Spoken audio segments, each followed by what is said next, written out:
Bonjour. Aujourd'hui, je vais vous parler des bandhas. Nous allons les aborder en tant que technique pour elles-mêmes et nous allons après, dans une autre vidéo, pouvoir les intégrer au pranayama. Il faut savoir que les bandhas peuvent également être intégrés, s'intègrent naturellement, même si on ne le sait pas, dans des asanas. Avant de rentrer dans le sujet, il faut savoir également que quand on est enceinte, il ne faut pas le pratiquer. Et faire attention quand on a des problèmes d'hypertension. On peut en pratiquer, mais doucement, pas trop longtemps, et avec beaucoup de précautions. D'autre part, pour tout le monde, ces techniques s'abordent l'estomac vide.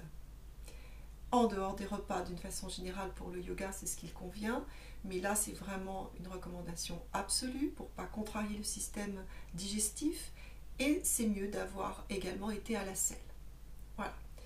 Alors, au niveau du terme, la terminologie, les bandhas peuvent s'entendre comme des fermetures, des ligatures, et non pas des compressions, des verrouillages qui indiquent une volonté un petit peu trop ardente en voulant bien faire. Il vaut mieux s'arrêter un petit peu avant, être dans l'état de fermeture, et ça suffira. Quand on parle des bandhas, quand on vous invite à pratiquer les bandhas, souvent on dit vous engagez les bandhas. Voilà. Donc il y a vraiment un acte de mise en place et après d'écoute. C'est capital. Il ne faut pas verrouiller et bloquer. Non, c'est une fermeture qui va permettre une évolution intérieure dans la circulation énergétique. Ces bandhas, nous allons les voir, les bandhas principaux, à 3 niveaux, qui s'inscrivent à 3 niveaux corporels, 3 étages. La partie basse, au niveau du périnée et de l'anus, c'est ce que l'on appelle Mula Bandha. Le partie supérieure, jusqu'à la zone du diaphragme, c'est Uddiyana Bandha. Et la zone de la gorge, qui correspond à Jalandhara Bandha. Si on pratique ces techniques, d'abord on va voir la technique par elle-même, et après d'autres qui se déclinent. Si on les pratique, c'est pour entrer dans la circulation énergétique du corps. On a une possibilité d'agir sur cette circulation qui se fait automatiquement parce qu'on est conçu comme ça, mais on va pouvoir entrer en interaction avec cette circulation. Cette circulation, on en a déjà parlé, elle s'appelle les vayus. Les vayus, il faut les entendre comme des souffles énergétiques dans le corps, et nous avons des directions naturelles. Nous avons par exemple une direction vers le bas avec le vayu qui s'appelle Apana Vayu et qui va être stimulé par Mula Bandha. Nous avons un autre vayu au niveau de la zone de la digestion qui va tourner tout autour du corps et à l'intérieur, c'est vraiment comme ça. C'est Samana qui évidemment va être stimulé lors du bandha Uddiyana.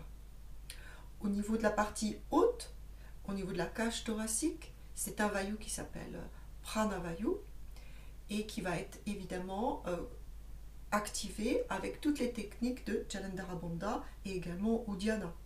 Ils sont rejoints.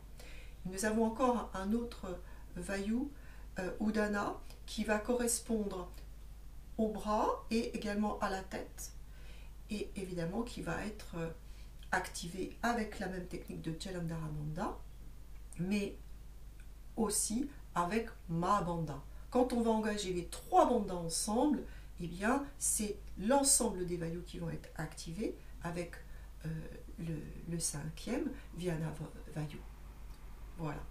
Donc c'est pour cette raison que nous les pratiquons. Pourquoi? Parce que les vayus sont constitués pour aller toujours dans le même sens. Mais afin de leur redonner un élan, eh bien, nous allons exercer des fermetures. Voilà. Donc nous allons entrer dans la partie pratique. On va se mettre debout et après on sera dans les techniques assises. On va commencer par ressentir sur un temps d'expire, toujours, le premier étage.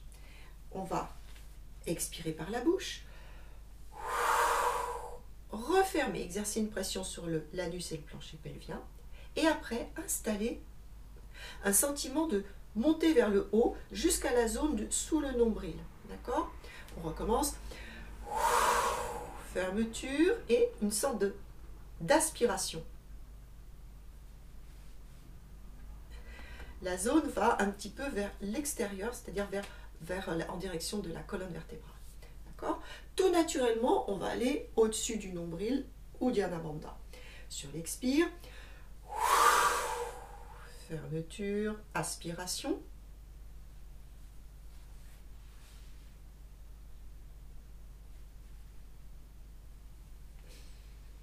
Voilà.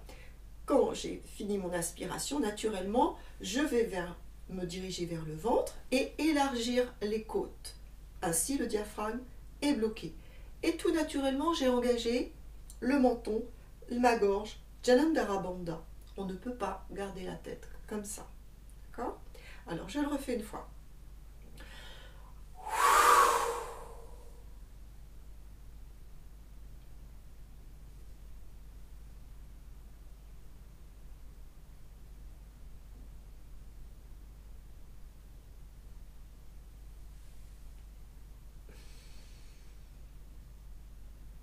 Voilà. On ne va pas jusqu'au bout. Une fois qu'on s'est installé, qu'on a écouté les 3 bandhas, Mahabandha, et qu'on écoute la transformation intérieure, après un certain temps, il est temps de revenir, on n'attend pas l'extrême limite, on va revenir, on va relâcher les 3, 1, 2, 3, puis écouter le souffle qui revient de lui-même. Ça, c'est une étape importante. Parce que, évidemment, quand dans cette technique et dans celles qui vont suivre, le système digestif va vraiment en profiter grandement. Tout l'aspect un petit peu concret, physique, direct. Mais il y a un aspect plus subtil dans cette technique de Mahabandha, c'est que lorsqu'on va revenir tranquillement et relâcher toute volonté d'inspirer, mais simplement laisser faire, lâcher prise, on est en plein dedans. Et ça, c'est merveilleux, parce qu'au lieu de se dire il faut vraiment que je me détende, il faut vraiment que je lâche prise, hein, on vous dit ça souvent, il faut lâche prise. Ah oui, mais sans technique, c'est pas évident, on rentre dans une injonction et ça fonctionne pas. Là, vous êtes en plein dans le lâcher prise. Vous êtes installé, vous êtes concentré, vous êtes dans le ressenti, vous êtes dans votre corps, et puis après, quand je reviens, c'est comme un abandon. J'abandonne mon corps à la respiration. C'est un spire naturel chargé de prana. Voilà.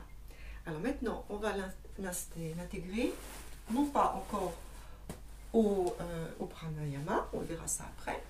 Là, on va prendre une posture confortable. Pour moi, c'est comme ça. On verra dans une prochaine vidéo comment vous installer pour vraiment être bien. Voilà. Donc, je vous montre ce que l'on va faire. On va faire une technique Agnisara, mais tranquillement. Une fois qu'on a bien maîtrisé les 3 bandhas, on peut travailler au temps d'expire cette technique d'Agnisara. Agni, c'est le feu digestif. Un feu, parce qu'il y en a plusieurs. Voilà, celui-là, c'est le feu digestif qui va être stimulé. Sur l'expire, fermeture Mahabandha.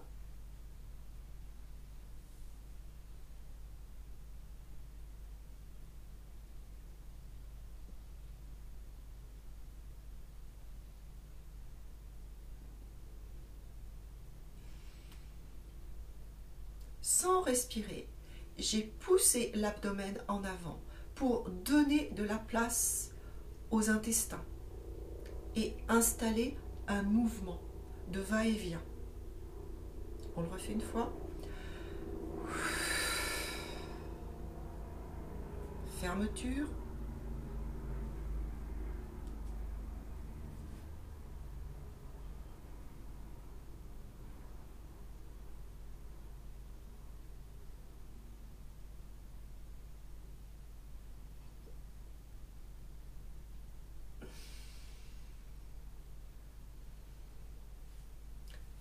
c'est une première étape. Il y a tout un autre travail qu'on verra par la suite.